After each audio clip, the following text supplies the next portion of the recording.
Dietologai pataria, kaip sveikai maitintis, padeda apsisaugoti nuo ligų susijusių su neracionalia mityba, gydo įvairius mitybos sutrikimus. Dietologai nustato, kiek ir kokio maisto reikia pacientams, sudaro ir skiria maitinimosi programas, planuoja ir prižiūri dietų paruošimą atskiriems asmenims ar jų grupėms ligoninėse bei kitose sveikatos priežiūros įstaigose.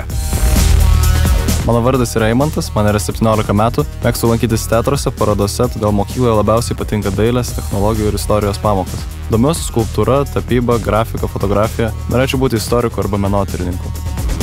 Aš esu Ieva, man 18 metų. Domiuosi gamtos mokslais, labiausiai patinka biologija. Baigusi mokyklą norėčiau būti mokslininkė ir sukurti vaistus nuo nepagydomų ligų. Laisvalaikiu mokausi groti pianinu.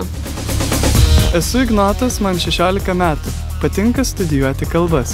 Mokausi lietuvių, anglų, prancūzų ir net japonų. Norėčiau studijuoti psichologiją. Groju gitara, būgnais bei lūpinę armonikėle.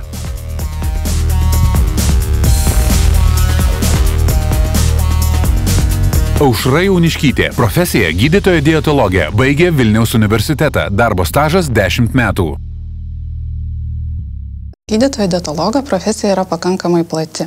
Ir, ko gero, visuomenė įsivaizduoja, kad tiesiog tai yra gydytojas, kuris sako, ką valgyti ir ko nevalgyti. Tai galbūt yra viena iš tokių sričių, kad, pavyzdžiui, jeigu žmonės serga tam tikromis ligomis, pavyzdžiui, virškinimo sistemos ligomis ir kad sumažintumėm tam tikrus simptomus. Bet yra daug viskas plačiau. Tai, pavyzdžiui, vėlgi plačiai žinoma nutukimo gydymas, kad užsiema dietologai, rekomenduoja, kaip maitintis konkrečiai tam žmogui, kurio svoris yra per didelis. Taip pat yra kitos priešingos ligos, kai svorio yra per mažai.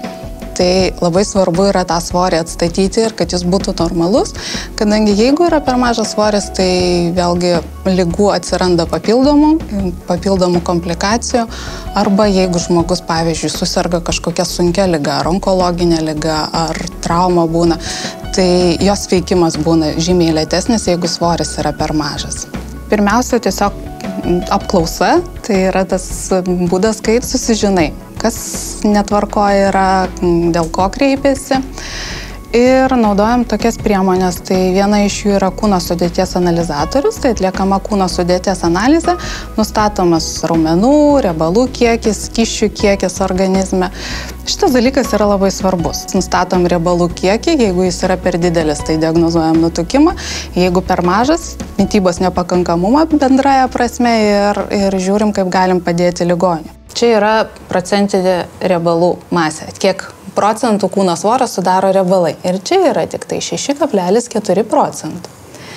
Norma vyrui nuo 15 iki 20% yra. Tai riebalų yra mažokai. Aš esu per pusę, turiu mažiau riebalų, negu reikėtų normai. Kilogramų trūkumą aš bandysiu kompensuoti nesveiku maistu dideliais kiekiais. Mūsų profesijoje tai yra labai daug bendravimo, daug šnekėjimo su pacientu. Tai taip pat svarbu yra noras bendrauti ir mokėti bendrauti. Labai draugiškai iš tikrųjų ir komunikabili, kaip pati minėjo, kad reikia bendrauti daug su žmonėm. Tai labai šiltas žmogus pasirodė. Galima neuždengti pačioje, nes pro čia teka oras. Kitas tyrimo būdas tai yra netiesioginė kalorimetrija, tai yra matuojama bazinė medžiagų apykaita. Tai yra paciento energijos poreikis ramybėje, tai kai jisai neveikia kažko taip aktyvaus. Ar įmanoma jūsų profesijoje kilti karjeros laiptais? Karjeros lipimas yra truputėlį kitoks, negu kad dirbant kažkokio įmonėje, kur tu visau gauni kažkokias aukštesnės pareigas. Čia apskritai medicinoje tiesiog yra ta vadinamoji horizontali karjera, kai tu tiesiog tampi geresnių gydytojų, pasirenki kažkokią darbo vietą, kuri yra tau geresnė, arba gali dar pasukti į mokslininko karjerą, tai yra šalia atlikti mokslinius tyrimus ir tapti mokslo daktaru, docentu, profesoriumi. Studijuojant dietologiją, tai labai svarbu žinoti chemiją, biochemiją ypatingai, tai yra tas reakcijos, kurios vyksta organizme ir kuo virsta maistas. Šiaip aš galėčiau būti kuo puikiausiai dietologų, manau. Tik reikėtų atsimokyti chemijos nemėgstamos ir biologijos, kurią pakenčiu dar. Čia yra ramesnis darbas, gali laisviau planuoti laiką, tai yra savo dieną struktūruoti, kad pacientui skirti laiko tiek, kiek jam reikia, kad niekas neatbėgs kažkoks mirštantis ar atvežtas patraumas. Šitam darbe gal yra toks, gali labiau susidėlioti pats savo dieną, nėra jokių naktinių budėjimų, mažiau stresinių situacijų. Tokia taikesnė medicinos pusė, man atrodo. Didelis pliusas, kad nėra naktinių budėjimų, nes nėra jokių ekstrinių situacijų, skubių situacijų, tai nereikia dirbti nei savaitgaliais, nei naktimis. Užlipus ir pamačius analizę, tai nusiraminau. Viskas gerai.